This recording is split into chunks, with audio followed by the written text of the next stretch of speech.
আমি মনে করেন না খায় যদি মরে যায় তারপর আমি কোনো প্রবাসীর কাছে যাবো না, প্রবাসীর প্রতি আমার ঘৃণা হয়ে গেছে। প্রবাসী, আই হেট ইউ। আমি যে টাকা ইনকাম করি ওই টাকা দিয়ে একটা প্রবাসী আমি পালতে পারবো। মানে এটা কি বুঝালেন, মানে একটা প্রবাসী পালতে পারবেন? হ্যাঁ, একটা প্রবাসীরা প্রবাসীর ফ্যামিলি আমি পালতে পারবো আমি যে টাকা মান্থলি আর্ন করি। প্রথমেই জুতা মারি ওইসব সাংবাদিক নামক মাদারচুদ গুলাকে, যেগুলো এই সস্তা প্রোডাক্ট গুলা সেল করার জন্য তাদের মুখের সামনে মাইক ক্যামেরা ধরে প্রমোট করে।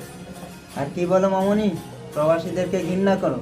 প্রবাসীদেরকে ঘৃণা তো করবাই, কেননা প্রবাসীরা তোমার মতো সস্তা প্রোডাক্ট ইউজ করে না। আর কি বলো, তুমি একজন প্রবাসীর ফ্যামিলি চালাতে পারবে? আরে প্রবাসীরা যদি তোমার মতো খাঙ্কি মাঙ্কির অডিও কল 200, ভিডিও কল 500 টাকা চলতো, তাহলে এই প্রবাসে এসে 12-13 ঘন্টা ডিউটি করে 43 ডিগ্রি রোদের মাঝে এই প্রবাস নামক জেলখানায় বন্দি না থেকে বউ নিয়ে দেশে ব্যবসা করত। নিজের সম্মান বিক্রি করে খাওয়া মেয়েটা প্রবাসীদের সম্মান কি বুঝবে?